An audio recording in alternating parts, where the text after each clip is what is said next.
सत्संग क्लास में आप सभी लोगों का स्वागत है। सबसे पहले मंगलाचरण करेंगे।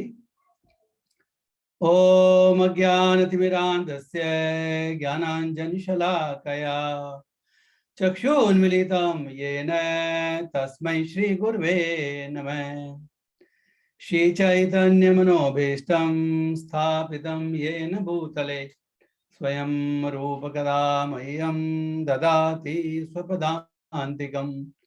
वन्देऽहं श्रीगुरो श्रीयुतकमलं श्रीगुरून् वैष्णवांश्च श्रीरूपं साग्रजातं सहगणा रघुनाथान्वितं तं सजीवं साद्वैतं सावधूतं परिजनासहितं श्रीकृष्णचैतन्यदेवम् श्री राधा कृष्ण पादान सह गणललिता श्री विशाखान्वितांश्च हे कृष्णा करुणा सिंधो दीनबंधो जगत्पते गोपेश गोपिका कांत राधा कांत नमोस्तुते।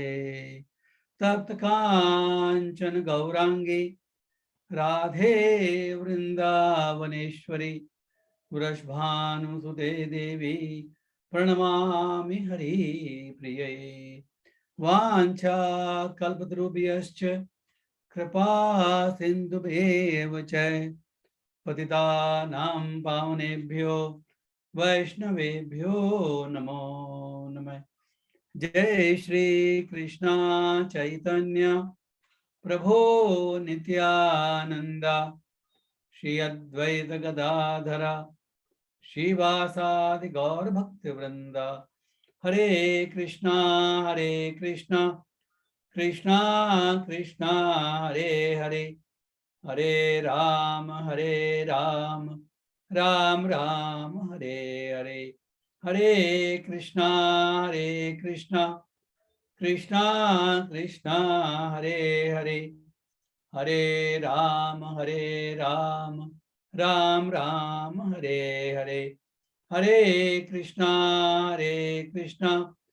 कृष्णा कृष्णा हरे हरे हरे राम राम राम हरे हरे। ओम नमो भगवते वासुदेवाय। ओम नमो भगवते वासुदेवाय।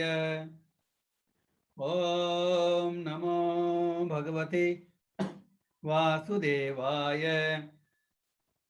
नारायणं नमस्कृत्य नरं चैव नरोत्तमं देवीं सरस्वतीं व्यासं ततो जयमुदीरयेत्। नष्टप्रायेषु भद्रेषु नित्यं भागवत सेवया भगवती उत्तमा श्लोके भक्तिर्भवति नैष्ठिकी। हरे कृष्णा। श्रीमद् भगवद गीता सत्संग क्लास में आप सभी लोगों का स्वागत है। आप सभी भक्त मुझे आशीर्वाद दें ताकि हम श्रीमद् भगवद दिव्य सब्जेक्ट पर चर्चा कर सकें। हरे कृष्णा हरि बोल। आज हम करेंगे श्रीमद् भगवद गीता अध्याय 3 श्लोक नंबर 25 से 29 पढ़ेंगे, जितना कवर कर सकते करेंगे। और उसके बाद में जो प्रश्नोत्तर सत्र करेंगे, कुछ प्रश्न आए हुए हैं उनको डिस्कस करेंगे, कोई नए प्रश्न आएंगे तो उसका भी आंसर करेंगे। तो सबसे पहले मैं स्क्रीन शेयर करता हूं।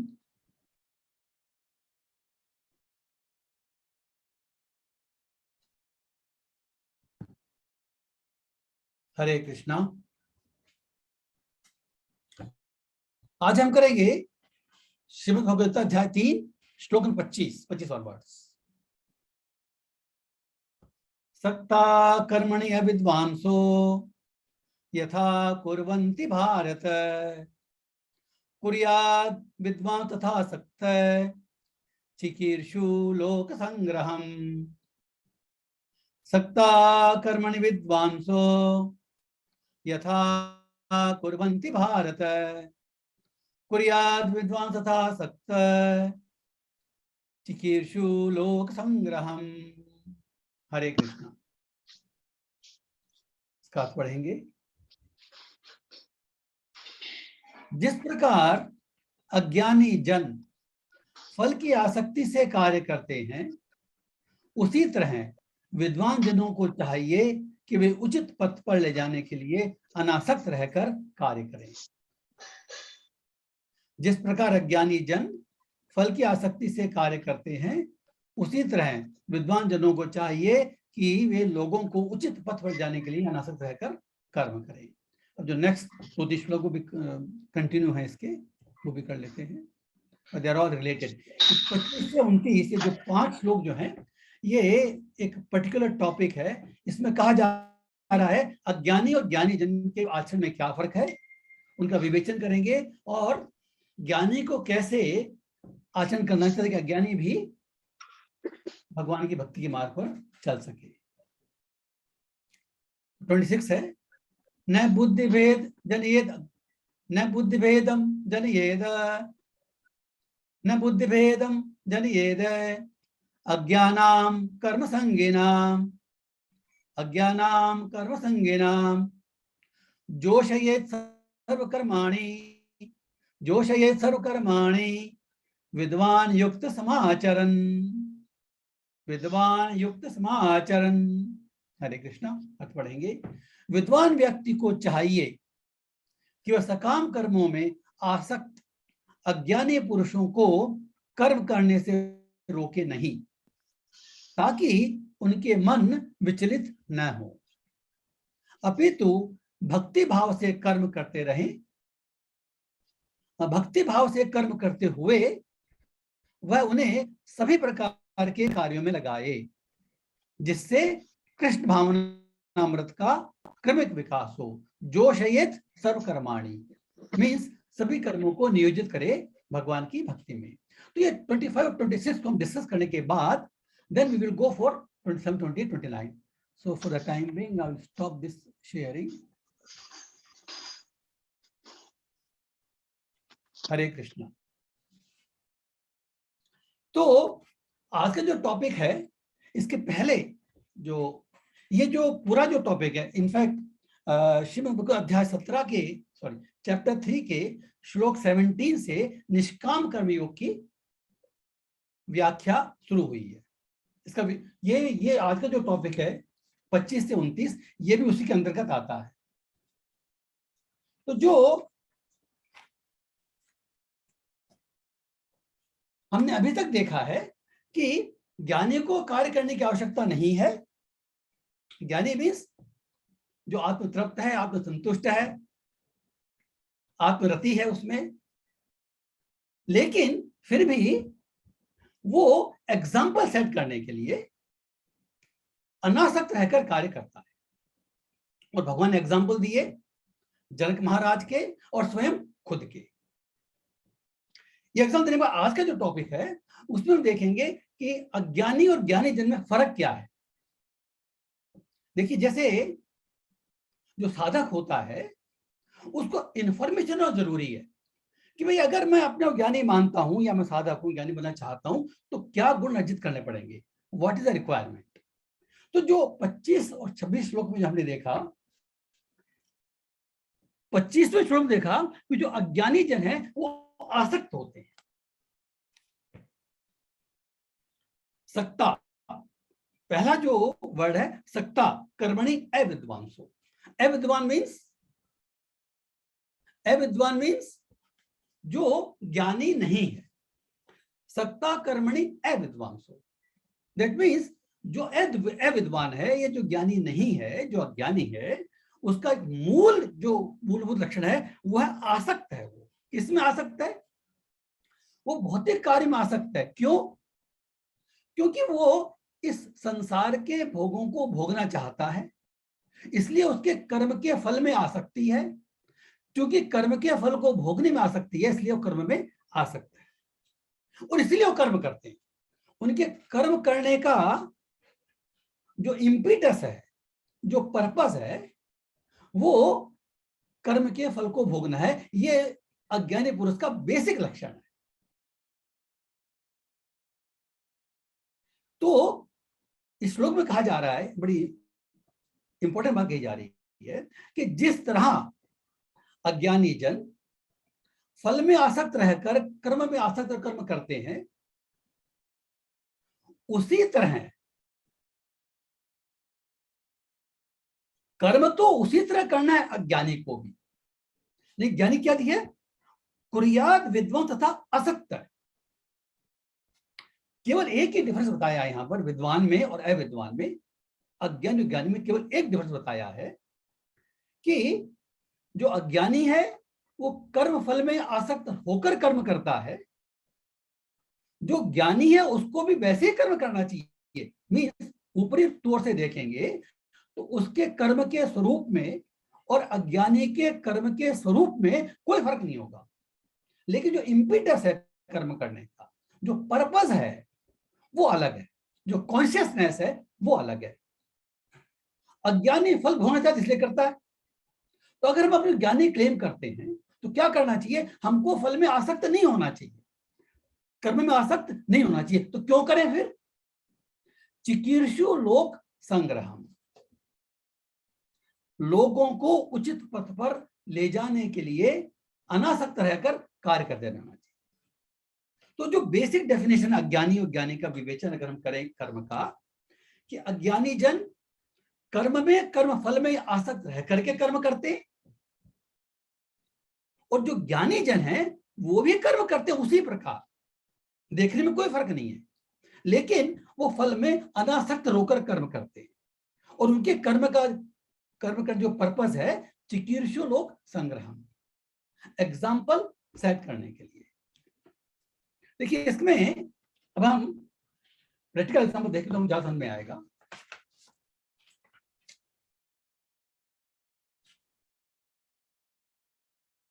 जो कृष्णा कॉन्शियस मूवमेंट है, जो भक्ति का मूवमेंट है कृष्ण, उसमें हम दो तरह के भक्त देखते हैं। शुरू में जब ये एस्टेब्लिश हुआ था तब तो सारे लोग जो भक्त बनते थे वो अपना घर बार छोड़ करके मंदिर में रहते थे, ब्रह्मचारी या सन्यासी बनकर। उस समय की रिक्वायरमेंट वैसी थी, क्योंकि उस समय इस भक्ति का प्रचार करने के लिए, कृष्णा कॉन्शियस प्रचार करने के लिए there was nobody else other than Srila Prabhupada. उन्होंने कई लोगों को ट्रेन किया, मंदिर में रहे means that completely unattached with the material world, स्वरूप से भी और आंतरिक रूप से भी। और उनको उन्होंने भक्ति करना सिखाया, भक्ति सिद्धांत समझाए, और भक्ति करना सिखाया, भक्ति कर रहे हैं वो। दे वर द एग्जाम्पल। ये जो ब्रह्मचारी है, जो सन्यासी हैं, व्हाट इज उनका एग्जाम्पल क्या है? Hare Krishna, please mute yourself. Hare Krishna.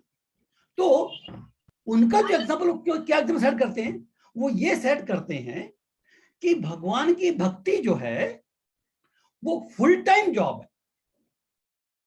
Means अगर कोई व्यक्ति चाहे, देखिए इसको आप समझने की जरूरत है, प्लीज डोंट गेट कंफ्यूज्ड।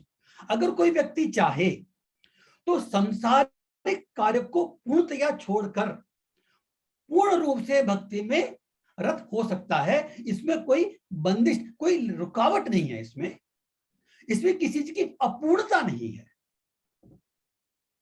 शुरू में जरूरी था, ब्रह्मचारी गृहस्थ अभी भी जरूरी है। We need some people like that who are completely dedicated. But बाद में प्रभुपाद जी ने सिस्टम चेंज किया। उन्होंने कहा कि भाई ऐसा नहीं हो सकता कि जो भक्त हो केवल ब्रह्मचारी सन्यासी के रूप में। No, it will set a wrong president. भाई इसमें रॉन्ग क्या होगा? इसमें रॉन्ग ये होगा कि लोग ये समझेंगे कि अगर भक्ति करनी है तो सन्यासी बनना पड़ेगा या ब्रह्मचारी रहना पड़ेगा, और मेरे बस की बात नहीं है तो मैं भक्ति नहीं करूंगा। Simple, it is very simple. अगर जो लोग प्रकट रूप में भक्ति करते हैं, अगर वे केवल ब्रह्मचारी और सन्यासी होंगे, जो जरूरी हमने देखा, इट इज इंपॉर्टेंट, बट अगर केवल वही होते तो साधारण लोगों में ये विचारधारा फैलती है ये जो कार्य है, भक्ति कार्य, वो केवल ब्रह्मचारियों के लिए है, सन्यासियों के लिए है। मैं नहीं कर सकता, मैं तो सन्यासी नहीं हूं, मैं शादी कर ली या तो सन्यास बनूं तभी करूं, मैं अथवा नहीं कर सकता। इसीलिए प्रभुपाद जी ने कहा इट इज नॉट नेसेसरी, आगे चल के हम और भी देखेंगे, डिटेल देखेंगे, it is not necessary to be a brahmachari और सन्यासी टू डू भक्ति। इसलिए उन्होंने जो फुल टाइम गृहस्थ है, मींस जो मंदिर में नहीं रहते हैं और जो अपना अपना जॉब करते हैं, अपना अपना बिजनेस करते हैं, जो भी उनका धंधा है और उनका जो ऑक्यूपेशन है, that may be from lowest category to highest category. ISKCON में भक्त हमको देखने को जो मिलेंगे, गृहस्थ भक्त देखेंगे, उसमें हर कैटेगरी के हर टाइप के भक्त हैं। और प्रभुपाद जी ने उनको डेवलप किया, उनको प्रेरणा दी, उनको इंस्पिरेशन दिया। तो अभी भी इस्कॉन अगर हम जाएंगे तो 90% पीपल आर गृहस्थास, नॉट ब्रह्मचारी सन्यासी। सन्यासी ब्रह्मचारी की रिक्वायरमेंट है for a particular purpose which can be served by few devotees, that's it। लेकिन जो मेजर जो एग्जाम्पल सेट करना होता है वो ये है कि गृहस्थ किस तरह से अपने पूरे गृहस्थ के कर्मों को करते हुए और भगवान की भक्ति में पूर्णतया रत हो सकता है। गृहस्थ की भक्ति में भी, गृहस्थ की भक्ति के जो लक्ष्य है उसमें कोई भी कमी नहीं रहेगी। ऐसा नहीं है कि अगर भगवान का स्वरूप, अगर भगवान का दर्शन प्राप्त करना है या हमको अपनी भक्ति में प्रेम प्राप्त करना है तो केवल सन्यासी और ब्रह्मचारी, no, even a grihast can do। The important thing is not to see the ashram, the important thing is कि हम कितने डिग्री में भगवान के प्रति आश्रित हैं, सरेंडर्ड हैं। गृहस्थ होते हुए भी हम कंप्लीटली सरेंडर हो सकते हैं। इट इज नॉट नेसेसरी कि सन्यासी ही या ब्रह्मचारी ही पूरे रूप से सरेंडर्ड होता है। तो भक्ति में सफलता इस बात पर डिपेंड नहीं करती कि हम क्या कर रहे हैं, हम किस आश्रम में हैं। इसमें जो सफलता डिपेंड करती है वो हमारे शरणागति के लेवल पर डिपेंड करती है। और शरणागति के लेवल को बढ़ाने के लिए हमको ये जरूरी नहीं है कि हम केवल ब्रह्मचारी हों या सन्यासी हों। इनफैक्ट इस्कॉन के अंदर a majority, may be more than 90% people are full time grihastha and they have reached the highest. हमारे जीबीसी में जो स्टेटस होता है, भक्ति का जो स्टेटस होता है, of course not material status, वो जीबीसी होता है।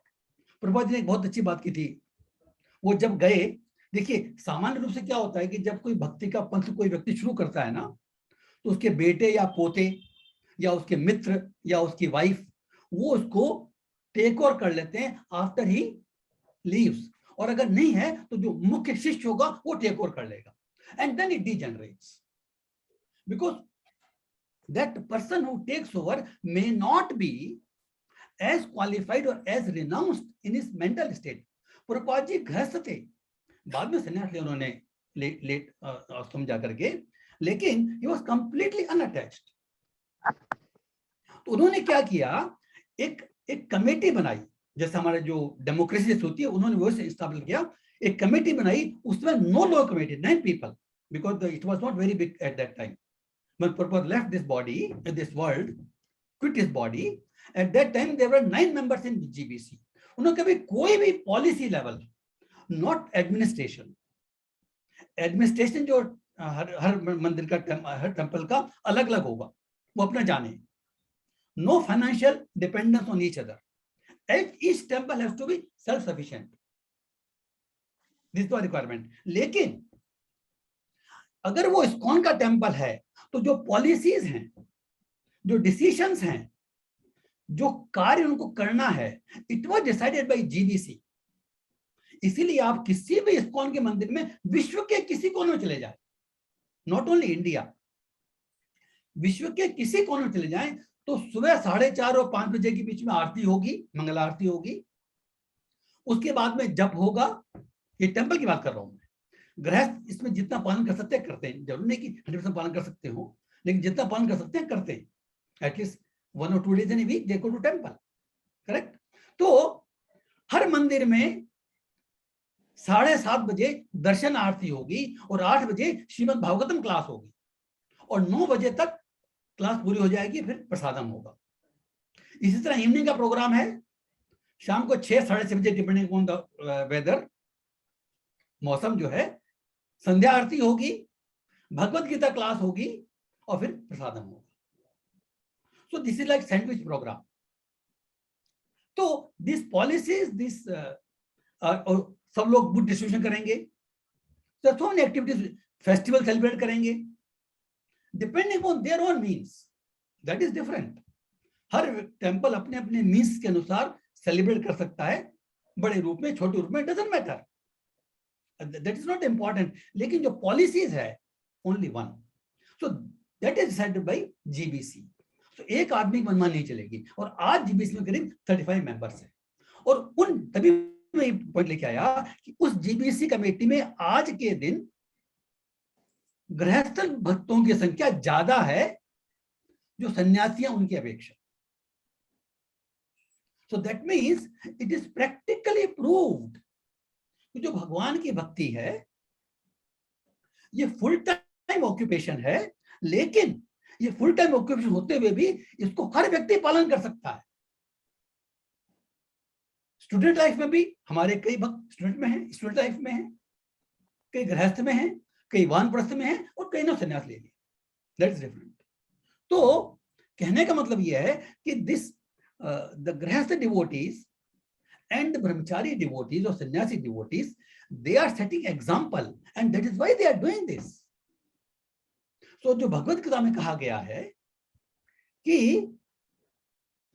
जो वास्तव में ज्ञानी है, ज्ञानी का मतलब, ज्ञानी मतलब क्या है, मीन्स जिसके कर्मों में, कर्मों के फल में आसक्ति नहीं है, जिसकी आसक्ति भगवान में है, करेक्ट, वो ज्ञानी है। तो ये ज्ञानी भी जैसे जो सन्यासी और ब्रह्मचारी मंदिर रहते हैं, उनकी एक्टिविटी तो डिफरेंट होंगी naturally, because they are living there, they don't have any family obligations और social obligations, they are completely surrendered. But जो गृहस्थ डिवोटीज हैं, they will stay in their homes, they will do all their jobs which are normally a grihastha do, no restriction.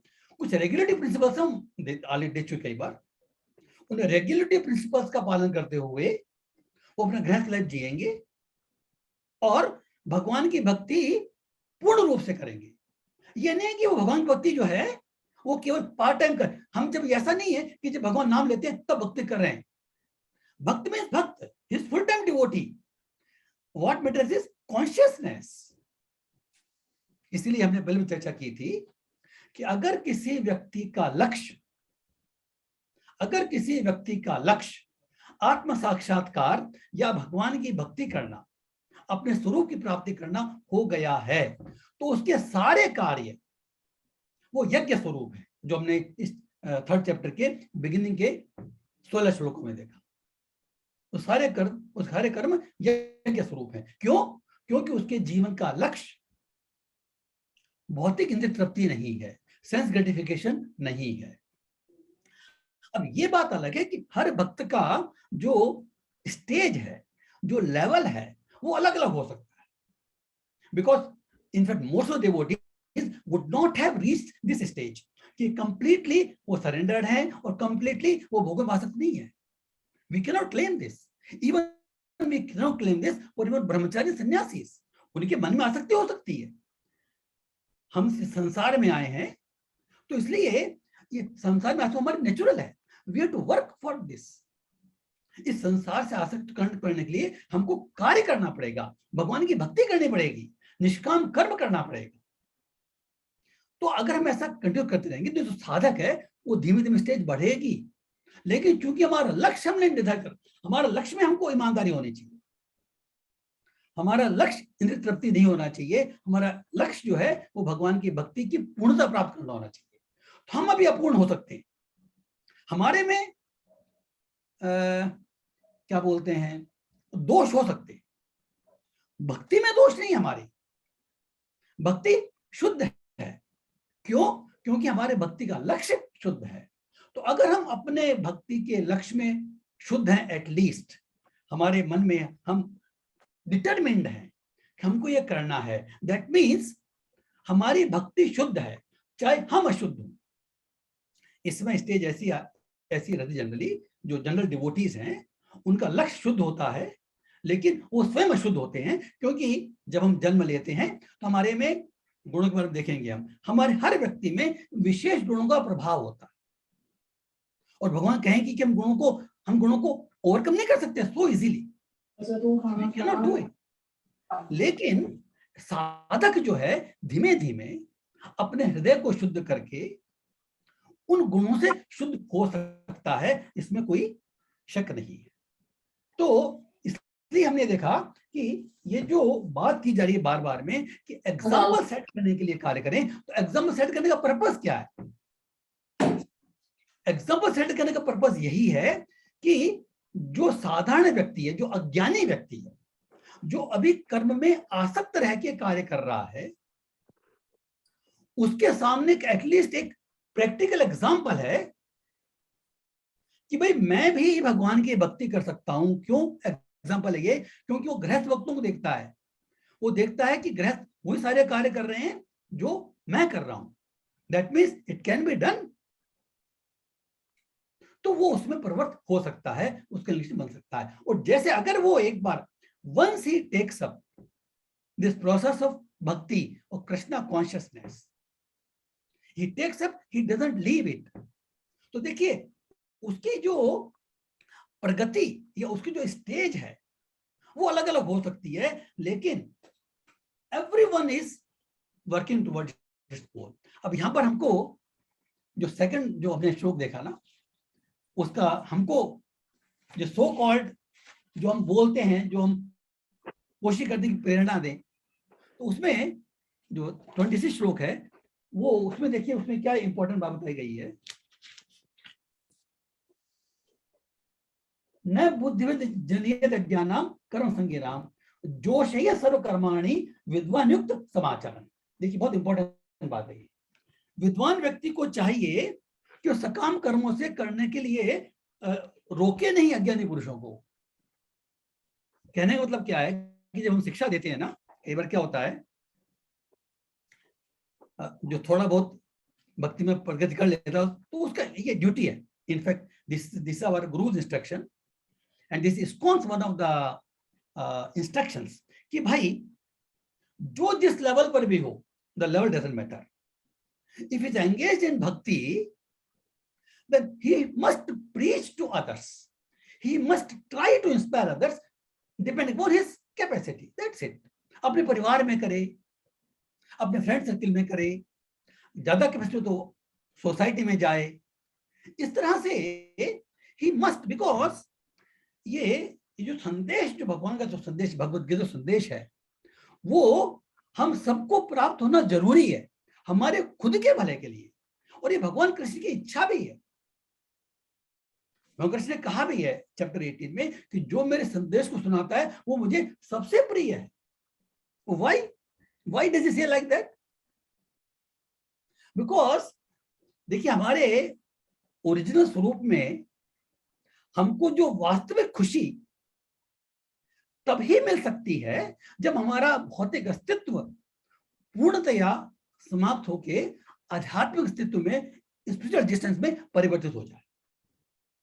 जो वास्तविक, हमने कई बार इसकी चर्चा कर ली और दोबारा डिटेल नहीं करेंगे, वास्तविक खुशी तभी मिल सकती है, लेकिन क्योंकि अभी हमको उसका टेस्ट नहीं है, we are not experience that, इसलिए हम संसार में कोई प्रॉब्लम नहीं है।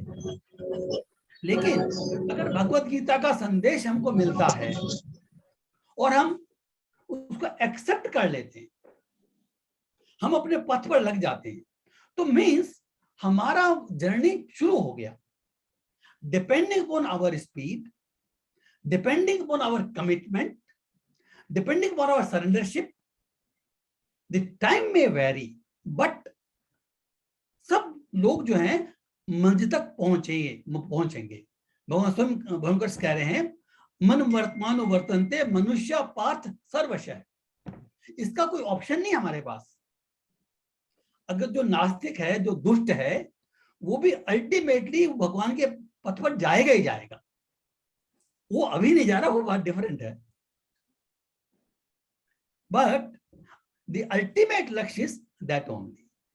तो भगवान ये चाहते हैं, उनकी इच्छा है ये, कि हर एक व्यक्ति अपने अल्टीमेट लक्ष्य को जल्दी से जल्दी प्राप्त करे। तो अब हम देखते हैं कि यहां पर हमने क्या देखा, इसीलिए भक्त लोगों का ये ड्यूटी है कि वो अपने आचरण से, अपने शिक्षा से, अपने व्यवहार से वो दूसरे लोगों को प्रेरणा दे। लेकिन यहां पर जो श्लोक में क्या कहा गया है, ये बड़ी इंपॉर्टेंट बात है कि उनको कर्म करने से रोके नहीं। क्यों? उनका मन विचलित नहीं करे, अभी तो जोशे सर्वकर्माणि, उनको उनके अनुकूल भक्ति के कार्यों में लगाए, उनके अनुकूल भक्ति में लगाए। देखिए इसमें क्या इंपॉर्टेंट बात है, जोशे सर्वकर्माणि मीन्स डोवटेल ऑल एक्शंस। जो हमारे एक्शंस हैं उनको हम डोवटेल कर देते हैं विद कृष्ण भक्ति। जैसे कि हमने देखा है, कृष्ण की सेवा में, भगवान की सेवा में हमारी हर स्किल, हर रिसोर्स, हर क्वालिटी यूज आ सकती है। We can use all the qualities except perhaps ईर्ष्या, एनवी। देखिए इवन जो काम, क्रोध, लोभ, मोह, मद, ये जो हमारे में दुर्गुण है ना, ये भी भगवान की सेवा में यूज हो सकते हैं, केवल ईर्ष्या के अलावा। एनवीएसनेस जो है वो भगवान से यूज नहीं हो सकती। तो भगवान कह रहे हैं कि जो ज्ञानी व्यक्ति है उसका आचरण ऐसे होना चाहिए कि वो अज्ञानियों को, पहली बात है अज्ञानी को रोके नहीं। देखिए रोकने नहीं, इसका मतलब क्या है कि हमको ये समझना चाहिए कि हर व्यक्ति का लेवल, स्टेज डिफरेंट है। अगर हम उसको एकदम से बोल दें कि जो तू कर रहा है ना वो सब गलत है, तुझे कुछ मालूम नहीं है, you must do like this, और हम अपने मन में बहुत बड़ा समझ लेते हैं कि भाई मैंने शिक्षा दी है, वो पालन करता है तो बढ़ेगा, वो नहीं पालन करता है तो नहीं बढ़ सकता। दिस इज जो शिक्षा की उसकी वीकनेस है, उसका दोष है ये। वो ये भूल जाता है कि हर व्यक्ति के हृदय में भगवान है। अपेरेंटली चाहे कोई व्यक्ति भक्ति कर रहा है या नहीं कर रहा है, हमको लग रहा है या नहीं लग रहा है, लेकिन हर व्यक्ति के हृदय में भगवान है जो उस अंदर से प्रेरणा देते हैं। अगर वो भक्ति में आएगा, सामान्य रूप से भक्ति करने लगेगा, तो जो रोल है वो उसके परमात्मा का ज्यादा होगा। हम लोग केवल गाइडेंस दे सकते हैं। अगर हम जैसे पुस्तक पढ़ सकते हैं तो गाइडेंस मिल सकती है, इंस्पिरेशन मिल सकती है, इम्पिटस मिल सकता है, लेकिन अल्टीमेटली अगर वो एक्सेप्ट करता है तो उसका खुद का एंटर है, उसके खुद का जो अंतरात्मा में जो भगवान बैठा हुआ है उसने उसको गाइडेंस दी है एक्सेप्ट करने के लिए। तो हमको ये देखना चाहिए कि इसको विचलित नहीं करें। इसका एक एग्जांपल सीधा समझ में आएगा। जैसे एक पहली क्लास का बच्चा है, वो अपने टीचर के पास गया, समेशन में प्रॉब्लम थी, टीचर उसमें मूड ठीक नहीं था उसका, उसने बताया कि तू क्या पूछ रहा है, ये कोई बड़ी बात है क्या? वो एक मोटी सी बुक लेके आता है ट्रिग्नोमेट्री की, मतलब जब आगे जाएगा ना तो इतना पढ़ना पड़ेगा, इसमें कोई प्रॉब्लम नहीं है, पढ़ ले, तो तुरंत पढ़ ले। Means he discourages him, he is not telling a lie, वो झूठ नहीं बोल रहा, क्योंकि आगे जाके उसको पढ़ना पड़ेगा।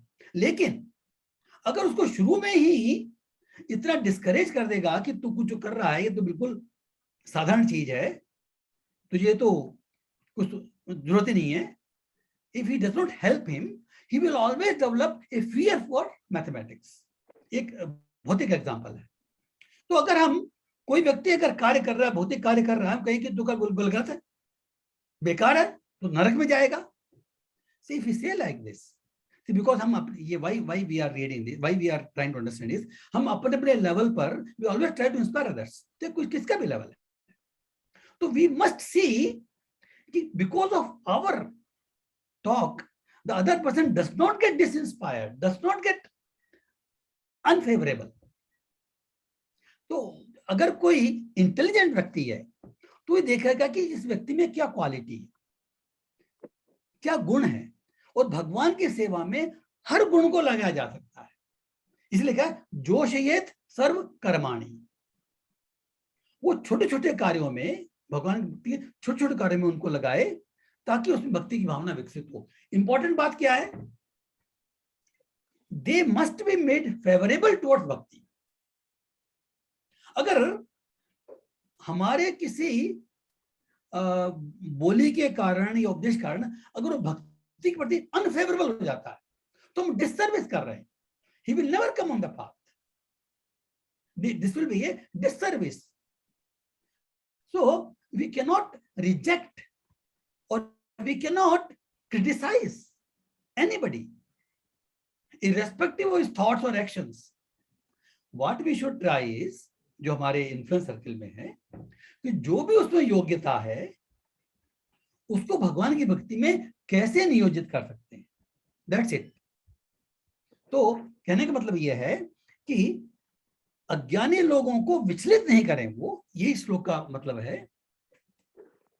उनके मन विचलित नहीं हो, अपितु भक्ति भाव से कर्म करते हुए वह उन्हें सभी प्रकार के कार्य में लगा जिससे कृष्ण भावना का क्रमिक विकास हो। बिकॉज सी व्हाई दिस क्रमिक विकास लिखा है यहाँ पर, ये जो भक्ति है या जो आत्म साक्षात्कार है, ईश्वर साक्षात्कार है, ये it is not a sprint, ये रेस नहीं है, 100 मीटर की रेस नहीं है, ये फटाफट दौड़ के कंप्लीट कर लेंगे। It's like a marathon. ये डिफरेंस क्या है मैराथन में और रेस में? रेस में वो व्यक्ति जीतता है जो तेजी से भागता है लेकिन ज्यादा नहीं चल पाता। वो जो व्यक्ति 100 मीटर की रेस जीतता है उसको बोलो तू 500 मीटर की रेस जीत, तो नहीं जीतेगा, is not capable for that. लेकिन जो मैराथन है, मैराथन में क्या विशेषता है, आपकी गति कुछ भी हो, स्लो हो डजंट मैटर, फास्ट हो डजंट मैटर, अगर आप अपने मार्ग पर चल रहे हैं, अगर आप मैराथन में हिस्सा ले रहे हैं, you are not dropping out. If you are not dropping out of marathon, you are certain to reach your goal, nobody can stop you. The time period, the pace may be slow, it will take more time, no problem. हर व्यक्ति अपने गुणों के सारे कार्य कर सकता है, उसकी पेस जो है वो डिफरेंट हो सकती है, but the more important thing is to remain on this marathon. इस मैराथन से अपने आप को विलग नहीं करें, क्विट नहीं करें हम लोग। इसीलिए भगवान ये कह रहे हैं यहां पर कि उनके मन को विचलित नहीं करें, उनके कार्यों को, जो कार्य कर रहे हैं, जैसा हमने देखा कि जो भी कार्य हम करते हैं उन सबको भगवान से में लगाया जा सकता है। तो जो कार्य कर रहे हैं, जो कार्य कर सकते हैं, उनके द्वारा उनको भक्ति के मार्ग पर लाने का प्रयास करें। तो जैसे आपने देखा होगा इस्कॉन के अंदर कुछ लोग, कुछ भक्त लोग बुक डिस्ट्रीब्यूट करते हैं, ये भी उनका भक्ति में कार्य है। देखिए जब बुक डिस्ट्रीब्यूशन होता है तो अगर जो अगला व्यक्ति है अगर वो बुक ले लेता, इट इज नॉट जबरदस्ती, भाई तुझे लेना ही लेना पड़ेगा, it's not I mean force, they request, उनका only purpose they request, please take this, it will be helpful to you. And there have been many practical cases जो जिस व्यक्ति ने क्या बोलते हैं बिना मन से भी केवल ये समझ करके भाई ये बोल रहा तो मैं ले लेता हूं, बिना मन से अगर ले लेता है तो उसके जीवन में कभी ना कभी वो कार्य आता है। ऐसे कई example, actually we can not go for more details because then will go away from the topic. एक दो एग्जाम्पल हम देख लेते हैं। एक जर्मनी की बात है, वहां पर क्या है कि भक्त लोग जो है ना बच्चों को भी लेके जाते हैं। तो उसकी एक बच्ची थी, करीब 8-10 साल की बच्ची होगी, तो खुद भी डिस्ट्रीब्यूट कर रहा था, एक अपनी बच्ची को भी वो भी डिस्ट्रीब्यूट कर रही थी। तो एक आदमी आया, उस बच्ची ने उसको दी, बुक दी, उसने वो ली और भी फेंक दी, प्लेटफॉर्म पे फेंक दी। तो वो लड़की थी, वो ही she did not feel any insult और एनीथिंग। इनफैक्ट जो डिस्ट्रीब्यूशन करता है उसको इंसल्ट नहीं फील करनी चाहिए, ये पहली रिक्वायरमेंट है, otherwise he can not distribute the books. तो बच्ची फिर उठा के लाई, फिर उसको दी, उसने फिर ली, बच्ची है ना क्या बोले वो। लेकिन थोड़ी देर बाद में जब वो इधर उधर गई फिर उसने फेंक दी। तो as the providence will have it, कुछ देर बाद बच्ची फिर देखा वो बुक को, फिर उठाई, फिर गई उसके पास। तो बोला कि उससे रिक्वेस्ट किया कि आप बुक रख लो, आपके काम आएगी, कभी न कभी ये काम आएगी। At some point of life it will, कभी को तुम्हारे कहा, मेरे पिताजी ने कहा कि रखो ये अगर बुक घर में रखेंगे तो भी ये यूजफुल है। तो उसने भी रख ली, बोला कि बच्ची बोल रही है मुझे क्या फर्क पड़ता है, तो उसने बुक रख ली। And then he took it, he did not read it, he simply kept in his where he in his house, he kept it. कई सालों बाद उसको एक बहुत बड़ी problem I, and then he was almost feeling suicidal. तो उसको याद आई कि यार मुझे बचपन में वो उस बच्ची ने बुक दी थी, मैं देखूं तो सही, उसने इतना फोर्स करके दी थी मुझे, मैं देखूं सही उस बुक में क्या था। Then he started reading, and of course was Shrimad Bhagavad Gita. तो अगर प्रभुपाद जी की भगवद गीता को पढ़ना शुरू कर देता है तो naturally he will get interested, he will get attached. और जो देखिए कई बार क्या होता है कि भगवान की भक्ति जो है ना वो सुख में भी की जा सकती है और दुख में भी करते हैं, ये भक्ति की महानता है। तो he started reading it and he got attached to it, and not only उसने सुसाइड करने को विचार छोड़ ही दिया, now he was looking for the temple, उसमें एड्रेस लिखा हुआ था एक, तो he was looking for the temple कि भाई ये कहां पर जाके मिलूं। He wanted to see that girl, in fact he wanted to see the temple also, and he wanted to see that girl who saved his life. And as Providence would have it, उस मंदिर का address में पता किया, phone किया, पता किया, गया, तो उसमें वही लड़की उस बड़ी हो गई थी, and she was at the gate and welcoming the devotees, and he recognized, and she also recognized, and he really told her story that this book has saved my life. तो कहने का मतलब क्या है कि हमको किसी न किसी रूप में कोई ना कोई भक्ति का कार्य दूसरे के प्रति करते रहना चाहिए। तो आज नहीं तो कल कभी ना कभी भगवान कृष्ण की जो कृपा होगी, भक्तों की कृपा होगी, तो उसके जीवन परिवर्तन जरूर आएगा। तो उनको विचलित किए बगैर हमको केवल एग्जाम सेट करना है। और देखिए ऐसा करने में जो शिक्षक है ना उसमें ह्यूमिलिटी आती है। Why we should not feel कि भाई मैंने जो बात कही है अगर वो करेगा तो भक्त बनेगा, नहीं तो नहीं बनेगा। Who are we to tell, who are we to, it is the lord within himself who will guide him. हम एक निमित्त बात बन सकते हैं, हम प्रेरणा दे सकते हैं, हम एक पर्टिकुलर छोटा सा कार्य कर सकते हैं, लेकिन जब वो करेगा तो उसके अंदर जो परमात्मा बैठा हुआ है उसी का रोल है। हम केवल एक catalyst, we can say like catalyst, और निमित्त मात्र। तो हमको ये नहीं सोचना चाहिए कि मैं कह रहा हूं तो भक्त बनेगा, अगर वो ऐसा पालन नहीं करेगा भक्त नहीं बनेगा। No, everybody is going to become a bhakt, इसमें तो कोई डाउट है ही नहीं। आज इस लाइफ में नहीं तो अगली लाइफ में, उस लाइफ में तो उसकी अगली लाइफ में। लेकिन अगर हम इस लाइफ में कर सकते हैं तो देन व्हाई नॉट। तो इसलिए बिना विचलित किए हमको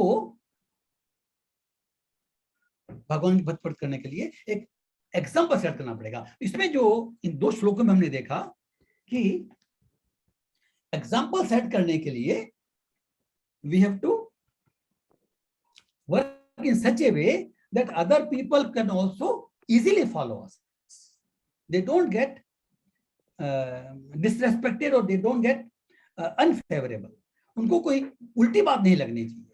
दैट्स इट. एक जो नेक्स्ट श्लोक है वो भी बहुत इंपॉर्टेंट है actually. So that we will share. Again, I will share the screen. We will see one more stroke, then I think we'll conclude that. Okay. हरे कृष्णा. ये जो श्लोक है ना, ये ध्यान से सुना है, क्योंकि इसमें समझने में हम लोग बहुत बार गलती कर देते हैं. कई बार प्रकृते क्रियमाणानि गुणे कर्माणि सर्वशः अहंकार विमूढ़ आत्मा कर्ताहम् इति मन्यते.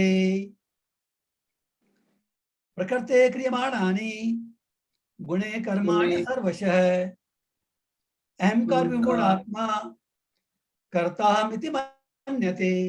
हरे कृष्णा. जीवात्मा अहंकार के प्रभाव से मोहग्रस्त होकर अपने आप को समस्त कर्मों का कर्ता मान बैठता है, जबकि वास्तव में वे मीन्स व्हाट, कर्म, जबकि वास्तव में वे कर्म प्रकृति के 3 गुणों द्वारा संपन्न किए जाते हैं. जीवात्मा अहंकार के प्रभाव से मोहग्रस्त होकर अपने आप को कर्ता मान लेता है, मैं सब कर्मों का करता हूं, लेकिन वास्तव में जो कर्म होते हैं वो प्रकृति के 3 गुणों द्वारा संपन्न किए जाते हैं. कंफ्यूजन है. Hare Krishna. Hare Krishna. Please mute yourself. Hare Krishna. Please mute yourself so that there is no disturbance. तो यहाँ पर बड़ी उचित बात कही भगवान ने. इससे हम कई बार कई क्वेश्चन डेवलप हो सकते हैं. वहां कह रहे हैं कि भाई जो सारे कार्य है ना वो प्रकृति गुण करते हैं, हम करता नहीं है. प्रश्न उठता है, ओ हम करता नहीं है तो क्यों कहा जाता है ये करो ये नहीं करो? हम कर्म करते हैं तो कर्म का फल क्यों भोगना पड़ता है हमको? ये क्या उपदेश हो गया भाई? तो हमको इसका ठीक समझने की जरूरत है. देखिए इसमें एक दो एग्जांपल लेके समझते हैं हम इसको. पहले हम ग्रॉस एग्जांपल लेंगे और फिर थोड़ा सा सूक्ष्म एग्जांपल लेंगे. जैसे एक वुड कटर है, कारपेंटर है, और वो अपनी आरी से उस वुड को काट रहा है. तो जो वुड को जो काटने का कार्य है वो कौन कर रहा है? वास्तव में वो आरी कर रही है ना. The saw is cutting the wood.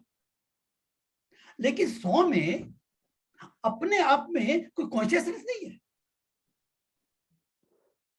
उस वुड कटर की डिजायर है कि मैं उस वुड को काटूं, तो वो सॉ को यूज करता है और इस सॉ को यूज करके उस वुड कटर को उस वुड को काटता है.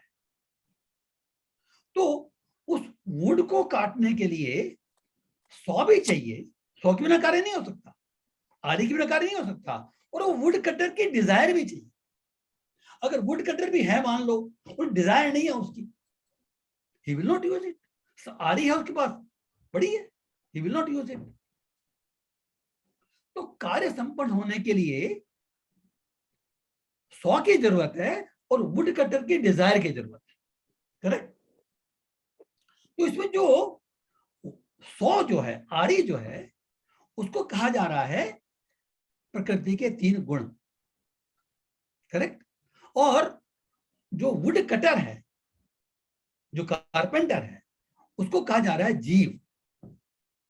तो जब यहां पर यह कहा जाता है कि प्रकृति के गुणों द्वारा संपन्न किए जाते हैं, इसका मतलब यह है कि जो कर्म का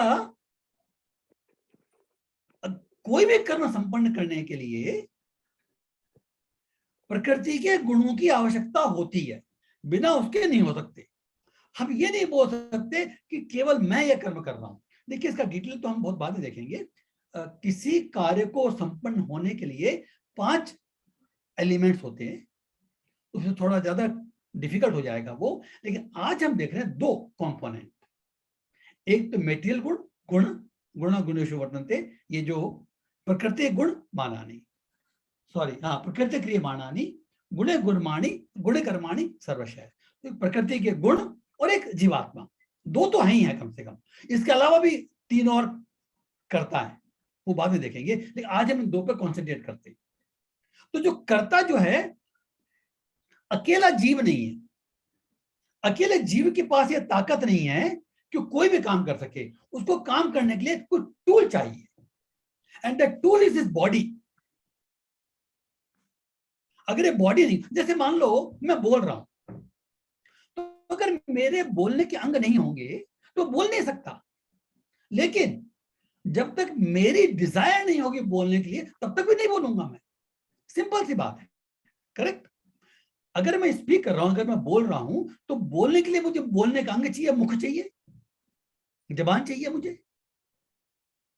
लेकिन जबान है और मेरी इच्छा में नहीं बोलूं तो नहीं बोला जाएगा। तो जो बोलने का कार्य संपन्न होने के लिए जीव की भी आवश्यकता है, जिसकी डिजायर है, और उसको टूल की भी आवश्यकता है जो गुण है। ये जो शरीर बना है ये भौतिक गुणों से बना है, करेक्ट। तो पहली बात तो ये है कि भगवान यहाँ पे कह रहे हैं कि भाई तुम ये मत समझो कि तुम पूर्ण कर्ता हो।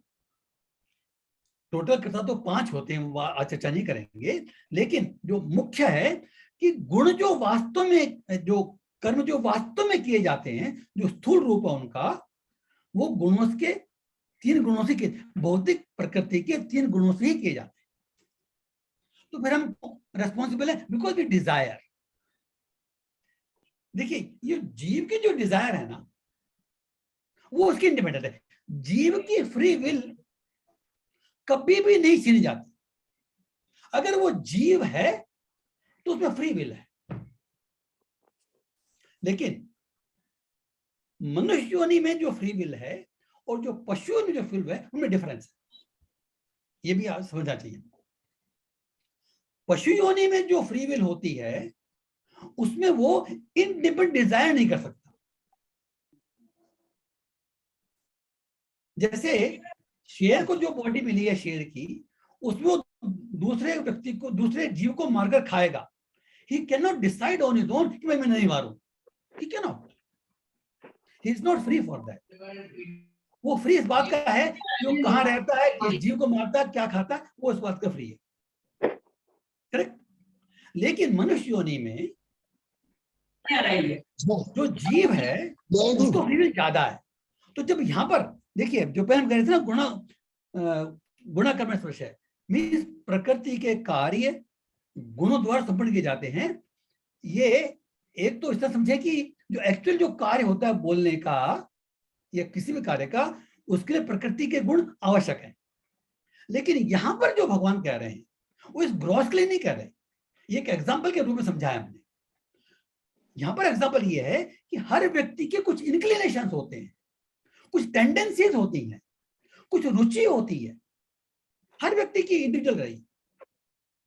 तो वह व्यक्ति अपने रुचि के अनुसार, अपने इंक्लिनेशंस के अनुसार कार्य करने के लिए प्रेरित होता है जनरली।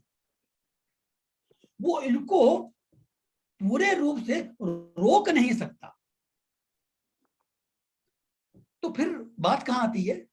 बात ये आती है कि हमको ये समझें कि जो हमारे को प्रकृति के स्वरूप जो गुण मिले हैं उनको हम यूज करें, जोशे सर्वकर्माणि, भगवान की सेवा में लगाएं। तो मनुष्य योनि में हमको ये फ्रीडम दी गई है कि हमारे जो इंक्लिनेशंस हैं उनको हम कंट्रोल कर सकते हैं, पूरी तरह से रोक नहीं सकते। देखिए ये बात समझ लेनी चाहिए हमको। जो हमारा इनबिल्ट नेचर है, जो स्वभाव है, जिस स्वभाव को लेके हम बोर्न होते हैं, जन्म लेते हैं, वो स्वभाव 3 गुणों का मिश्रण है। उसको पूर्ण रूप से परिवर्तित नहीं कर सकते, बट मनुष्य योनि में उसको हम डेफिनेटली शनै शनै कंट्रोल करके और फ्री विल के अनुसार हम उसको नियोजित कर सकते हैं। मीन्स क्या है, इस पर्टिकुलर रेफरेंस में अगर हम देखें तो अभी भगवान कृष्ण अर्जुन को युद्ध करने के लिए बोल रहे हैं, और अर्जुन बोल रहा है कि मैं वन में जाके भिक्षा मांग लूंगा, मैं रह लूंगा। भगवान क्या कह रहे हैं कि भाई तेरा जो स्वाभाविक गुण है ना वो क्षत्रिय का है, you are born with that guna, तो यू कैन नॉट अडॉप्ट ये जो ब्राह्मण वृत्ति है, जो भिक्षा वृत्ति है, you can not adopt it. अभी तू कह रहा है, अभी तू ऐसा कर भी लेगा तो तेरे गुण तुझको बाध्य करेंगे वापस फील्ड में आने के लिए। You can not surpass completely. करना क्या चाहिए, हमको अपने गुण देखने चाहिए कि हम, हमारे में क्या गुण है, हमारा क्या स्वभाव है। तो यहां पर भगवान कह रहे हैं कि हमको यह समझते हुए कि हमारे जो एक्शंस हैं उनका जो स्थूल स्वरूप है वो हमारे गुणों पर निर्भर करता है, लेकिन हम उन गुणों को भगवान की सेवा में नियोजित कर सकते हैं, वो हमारी फ्री विल है। ये मनुष्य योनि में ही केवल दी गई free will. This free will is not there in any other species. इसलिए हमको भगवान ने रेस्पॉन्सिबिलिटी भी दी है, ये जिम्मेदारी का कार्य है। मनुष्य जीवन जो है it is a life of responsibility. अगर हम इस रेस्पॉन्सिबिलिटी नहीं समझते हैं तो फिर पशुवत जीवन जी रहे हैं, then there is no difference. Sorry, अगर हमने मनुष्य जीवन की रेस्पॉन्सिबिलिटी नहीं समझी, अपने गुणों के अनुसार तो पशु भी कार्य करता है, वो इसलिए बाध्य है। ही is not accountable for this. उसका नया कर्म जनरेट नहीं होता, because he can not do anything other than what his गुणा से। लेकिन मनुष्य योनि में हमारी फ्री विल की एक्सटेंट ज्यादा है, और चूंकि फ्री विल की एक्सटेंट ज्यादा है इसलिए हमारी रेस्पॉन्सिबिलिटी भी ज्यादा है। क्या रेस्पॉन्सिबिलिटी हमारी? भगवान ने भी भगवत गीता में पूरे भगवत सुनाने के बाद पूरा उपदेश दे दिया, फिर कहा, ये आई थिंक 18 चैप्टर का 67 श्लोक है, इति ते ज्ञानम आख्यातम गुह्यत गोत्र मया। भगवान कहते हैं कि भाई मैंने जो गुह्य से गुह्य जो ज्ञान है वो मेरे द्वारा वर्णन किया कर दिया मैंने। अब क्या करें? आगे क्या बोलते हैं? विमर्शेत अशेषेण यथेच्छसि तथा कुरु। वहां कह रहे भाई मैंने तो ज्ञान दे दिया, तुम क्या करो? विमर्शित अशेषेण, इस पर मनन करो, इसको अपने दिमाग में बिठाओ, इसका विश्लेषण करो कि मुझे क्या करना चाहिए। इसका विश्लेषण करके अशेषेण मीन्स निष्कर्ष पे पहुंचो। ऐसा नहीं कि हम ठीक ऐसा बोलते ऐसा करते, नो, निष्कर्ष पे पहुंचो। यथेच्छसि तथा करो, फिर तो जो तुम्हारी मर्जी वो करो। यथेच्छसि तथा करो मीन्स व्हाट, कि मनुष्य जीवन में फ्री विल कभी भी छीनी नहीं जा सकती, भगवान कभी भी छीन नहीं सकता। इसलिए हम जिम्मेदार हैं, इसलिए हम रेस्पॉन्सिबल हैं, इसलिए हमारे लिए निर्धारित है कि ये नियत कर्म है, ये करना चाहिए, ये नहीं करना चाहिए, इसलिए सारे नियम बनाए गए। तो इन नियमों को समझ करके हमारे में जो खुद के जो गुण हैं उसके अनुसार जो हम कार्य करते हैं, उन गुणों को, उन स्किल्स को, उन कार्यों को भगवान के सेवा में नियुक्त करने का प्रयत्न करें। That's it. तो भगवान की भक्ति इज ए कॉमन फैक्टर। जोशयत सर्वकर्माणि, किसी पर्टिकुलर कर्म से नहीं, ऐसा नहीं कि केवल यह कर्म करके भगवान मुक्ति कर सकते, नो, सर्वकर्माणि, भगवान की भक्ति हम किसी भी कर्म के द्वारा कर सकते हैं, लेकिन हमारा लक्ष्य, हमारा उद्देश्य इंद्रिय तृप्ति नहीं होना चाहिए, संसार के भोगों को भोगने की प्रवृत्ति नहीं होनी चाहिए। हमारा उद्देश्य भगवान की, हमारे खुद के स्वरूप की प्राप्ति, भगवान के संबंध, जो हमारा इटर्नल संबंध भगवान के साथ में, जो शाश्वत संबंध है, उसको प्राप्त करने की होनी चाहिए। तो as long as our relationship, हमारा जो लक्ष्य है इस रिलेशनशिप जागृत करना है, संबंध को जागृत करना है, और सारे कार्य भगवान की सेवा के निमित्त किए जा सकते हैं। तो इस तरह से हम ये देखते हैं कि जब भगवान कह रहे हैं कि हम गुणों को पार भी नहीं कर सकते, गुणों में रहकर ही कार्य करना पड़ेगा, लेकिन फिर भी हम अपने कार्यों को भगवान की सेवा नियोजित कर सकते हैं। This is the final point. तो ये हमारे ऊपर लागू होता है और जिसको हम बोलते हैं उसके ऊपर लागू होता है। तो इस तरह से हम अपने जीवन में उसको उतार सकते हैं कि गुणों के अंतर्गत रह करके भी अपने कार्यों को भक्ति में नियोजित किया जा सकता है। तो I think today we will conclude with this talk. जो कुछ भक्त के प्रश्न उत्तर आए हुए हैं वो बहुत इंपॉर्टेंट हैं, प्रश्न उत्तर वो हम लेंगे, लेकिन आज के इस संदर्भ में अगर किसी भक्त का कोई डाउट है, कोई क्वेरी है, कोई कमेंट है, तो पहले वो चर्चा करेंगे, बाद में बाकी प्रश्न लेंगे। आज नए भक्त ज्वाइन किए हैं, कैलाश जी ज्वाइन किए हैं, कैलाश खंडेलवाल जी, आपका वेलकम करते हैं हम। You are welcome and please continue with this class. तो आपके मन में अगर कोई आपका कमेंट है या कोई बात भी पूछनी है आपको जो इस क्लास से रिलेटेड भी नहीं है तो आप पूछ सकते हैं, और बाकी कोई भक्त भी जो मतलब आते हैं वो भी इस बारे में चर्चा कर सकते हैं आज क्लास विषय में, और अपने कोई जनरल डाउट है उसके विषय में भी। Hare Krishna. I think I will change this. Hare Krishna. तो किसी भक्त का कोई संदेह, कोई comment, otherwise will go for. मुझे आपकी आवाज नहीं आ रही, कैलाश जी आपकी आवाज नहीं आ रही, आप अनम्यूट कीजिए। हाँ, आज हमारे कोटा में भी गीता प्रवचन था ज्ञानानंद जी महाराज का। हाँ हाँ ज्ञानानंद जी का था प्रवचन कोटा में। हाँ हाँ हाँ हम भी गए थे वहाँ। हाँ ठीक है। अब आप क्या सुन रहे हैं? हरे बोल, हरे कृष्णा। बस कोशिश ये हाँ। करें कि जो सुने उस पर हम अमल हाँ। करने की कोशिश करें। भगवत ज्ञान का तो ओके। फायदा है कि जो सुने ना अपने ओ- जीवन में हम उसको ओके। उतारें। यही ओके। उसका है। Hare Krishna. Thanks for joining. आप कंटिन्यू करें तो। निश्चित, पक्का। हरे कृष्णा। तो केजू हरे गुप्ता जी, कृष्ण। नीना जी, और ठीक है दिव्या जी, प्रभु। लखन सिंह जी, नवीन जी, पांडे जी, गिरिराज, सबका स्वागत है। और अगर और कोई प्रश्न नहीं है तो मेरे पास जो प्रश्न आए हैं ऑलरेडी बहुत इंपॉर्टेंट है, वो सब भक्तों इंपॉर्टेंट है, उसमें चर्चा करेंगे हम। अगर कोई प्रश्न है तो पूछ लीजिए आज के विषय में।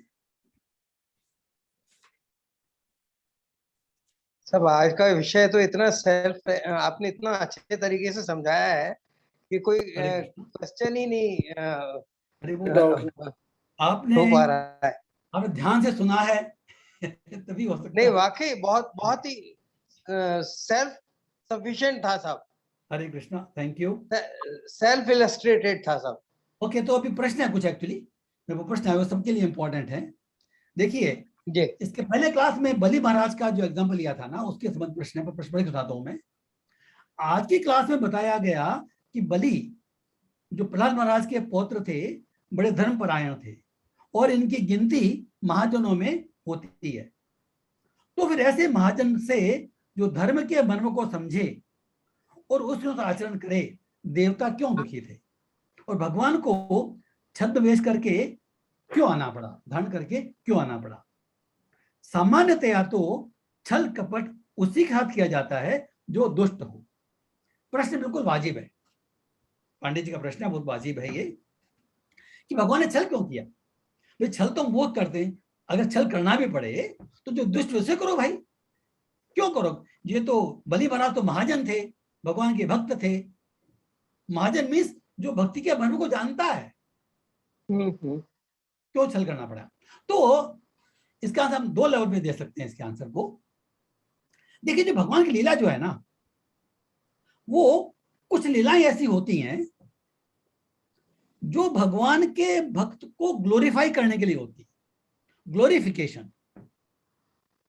देखिए, कुछ लीलाएं जो संसार में कई लीलाएं ऐसी होती है, वो साधारण व्यक्ति के जीवन में वो लीलाएं जो है शुद्धिकरण के लिए होती है, लेकिन भक्त के जीवन में वो उसके ग्लोरिफिकेशन होती है और एग्जाम्पल सेट करने के लिए होती है। दो बातें हैं इसमें। बलि महाराज स्वयं भक्त थे, लेकिन जिनको वो लीड कर रहे थे, वो असुर योनि में, वो असुरों के लीडर थे। जो स्वर्ग लोक है उस पर नेचुरल जो अधिकार है वो देवताओं का है। देवता और स्वर्ग का फर्क क्या है? ये वो स्वर्ग का फर्क नहीं है, उनके सींग होते हैं, वो ऐसे होते हैं, उनका फर्क नहीं है। हम भगवत गीता में देखेंगे देवता लोग वो होते हैं जो भगवान के द्वारा जो शास्त्र बनाए गए हैं उनके नियमों का पालन करने में उनकी स्वाभाविक रुचि होती है। वो स्वाभाविक तौर पर भगवान के भक्त होते हैं, उनमें भौतिक भोग की इच्छा है, लेकिन वो भगवान के जो निर्देश हैं उनका उल्लंघन नहीं करते, शास्त्रों निर्देश को मानते हैं। वो देवता स्वरूप होते हैं। और असुर कौन होते हैं? असुर वो होते हैं जो शास्त्र के विधान को नहीं मानते। यहां पर जो बलि महाराज हैं वो एक्सेप्शन है, वो लीडर हैं, वो एक्सेप्शन है। देखिए कोई भी रूल ऐसा नहीं है कि असुर जो है भक्त नहीं हो सकता, लेकिन जैसे हम कहते हैं साधारणतया जो असुर होते हैं वो भक्त नहीं होते। तो बलि महाराज जो हैं वो जिनके शासक हैं, जिनके किंग हैं, उनकी जो प्रजा है, जो असुर हैं, वो स्वर्ग के योग्य नहीं है। तो इस दृष्टि से भी जो स्वाभाविक, वैसे हम ये भी देखना चाहिए उनसे स्वर्गलोक छीना छद्म करके, लेकिन उनको सुतरलोक प्रदान किया। उसमें कहा जाता है कि उसका जो ऐश्वर्य है वो स्वर्गलोक से ज्यादा है, सुतरलोक, और उसमें भगवान स्वयं द्वारपाल बन के रह रहे हैं, तो उनको कोई नुकसान नहीं हुआ। लेकिन जो प्रकट रूप में लीला की वो सृष्टि के ऑर्डर को बनाए रखने के लिए की और अपने भक्त को ग्लोरीफाई करने के लिए। तो ये जो छल नहीं करने का नियम है ये हमारे ऊपर है, ये भगवान के ऊपर नहीं है। हमने पिछली बार देखा था, हम भगवान के जैसे यहाँ पर यहाँ भी देखना चाहिए, हम अनुकरण नहीं कर सकते, अनुसरण कर सकते हैं। इसके बाद चर्चा हमने की थी पिछली बार। हम भगवान के, ऐसा नहीं कि भगवान ने छल किया है तो मैं भी छल करूं, no, he can do, we can not do, we are not gods. तो we have to follow the rules, निर्देश given by Bhagwan through Bhagavad Gita and their sant. जो संत समाज ने जो निर्देश दिए हैं अपने शास्त्रों में, उनका पालन करना, उनका अनुकरण करना चाहिए, अनुसरण करना चाहिए। अनुकरण नहीं कर सकते, जो भगवान ने किया वो हम नहीं कर सकते। ये पहले भी हमने ऑलरेडी देखा था। एक पॉइंट तो ये है। तो दूसरा प्रश्न है वो प्रैक्टिकल प्रश्न है कि जब भाई उसमें चर्चा की थी, जब हम मंदिर में जाएं और दर्शन करें तो हम वहां पर खड़े रहें, भगवान के दर्शन खुली आंखों से शुरू करें, उनके चरणों शुरू करें, चरणों से ऊपर आके फिर लास्ट में मुखमंडल पर जाएं। It takes time, yes. भगवान का पूर्ण दर्शन करना चाहिए। और ये भी कहा गया कि जितने हम आतुर होते हैं भगवान के दर्शन करने के लिए, उतनी आतुर भगवान भी होते हैं दर्शन करने के लिए। It is reciprocal.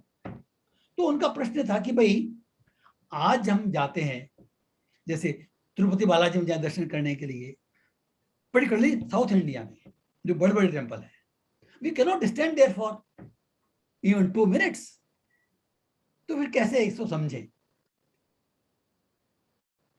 गुरुवार अपन टेम्पल में जाते हैं, वहां भी 2 मिनट नहीं ठहर सकते। और मुश्किल से जब भक्त वो जो पुजारी जो है वो आरती घुमाता है, और आरती घुमाने में जब वो आरती भगवान के मुखमंडल के सामने आती है तब दर्शन होते हैं। किसी तो ऐसा किसी के जान। तो ये डिफिकल्टीज हैं। देखिए ये जो प्रिंसिपल दिया गया है कि जहां पर हमको चांस मिले, जैसे जयपुर के अगर गोविंद देव जी मंदिर में जाएंगे या इस्कॉन किसी मंदिर में जाएंगे तो ये बंदिश नहीं होगी, वहां की स्थिति अलग है। You can stay there for hours together, जब तक दर्शन खुले रह सकते हैं। तो जब हमको दर्शन करने जो विधि जो है वो विधि ये है कि भगवान का पूर्ण दर्शन करें, भगवान के चरणों से शुरू करें और ऊपर तक जाएं। जब टाइम की पाबंदी नहीं है, जहां टाइम की पाबंदी है तो फिर तो भाई समय काल परिस्थिति अनुसार जैसा करना पड़ता है वैसा करना पड़ता है। लेकिन जो नियम जो दिया है शास्त्रों में, वो नियम ये कहता है, तो वहां पर भी हम दर्शन करें तिरुपति बालाजी के गुरुबन टेम्पल में भी, तो हम कोशिश करें, क्योंकि जब हम लाइन में लगते हैं ना, तिरुपति बालाजी मुझे मालूम है, जब लाइन में लगते हैं कुछ दूर दर्शन होना शुरू हो जाते हैं, तो पास में आते हैं तो फटाफट वो भगा देते हैं। तो कोशिश करें कि जब से हमने देखना शुरू किया भगवान को, हमारी दृष्टि भगवान पर रहे, उनके रूप को, उनके श्रृंगार को, उनके वस्त्रों को पूर्ण रूप से निहारें। और ऐसे कहा जाता है जब वापस आते हैं ना, तो आपने देखा होगा जब वापस आते हैं तो भक्त लोग जो भगवान का जो द्वार होता है ना, देहरी बोलते हैं या जो चबूतरा होता है, वहां बैठ जाते हैं और कुछ स्मरण करते हैं। ये परिपाटी है। क्यों है ये इसलिए इसके दो कारण है। जब बाहर आके बैठे तो पहले बात तो जो आप दर्शन करके आए हैं उसको दोबारा स्मरण करें कि आज भगवान ने कौन सी ड्रेस पहनी थी, किस कलर की थी, कहां पर क्या पहना था, जितना आप दर्शन कर सके। तो ट्राई टू रिकलेक्ट। तो आप भगवान दर्शन मन में दोबारा कर रहे हैं और फिर भगवान से प्रार्थना करें। बिकॉज अगर हम मंदिर में जाते हैं, भगवान के दर्शन करते हैं, इट्स ए ग्रेट फॉर्चून। तो उसे प्रार्थना करें कि भगवान आपने हमें कृपा की, हमने आपके दर्शन किए, आप ये कृपा दोबारा करना, हम दोबारा आपके मंदिर में आए और दोबारा आपके दर्शन करें। तो जब बाहर चबूतरे पे आके या आके बैठते हैं तो दो काम करने चाहिए। हमको स्वरूप को याद करना चाहिए, दोबारा अपने मन में उतारना चाहिए और प्रार्थना करनी चाहिए कि हमने आपके दर्शन किए, आप हमें दोबारा इसकी अवसर प्रदान करें। इस तरह से हम ये जो शिक्षा जो है, आचरण जो शिक्षा दी है, उसको अपने जीवन में उतार सकते हैं। हरे कृष्णा। अगर और कोई डाउट है आपको पांडे जी या बाकी किसी को भी, तो आगे चर्चा कर सकते हैं। हरे कृष्णा। हरे कृष्णा। बहुत बढ़िया प्रभु जी। हरे कृष्णा। हरे कृष्णा।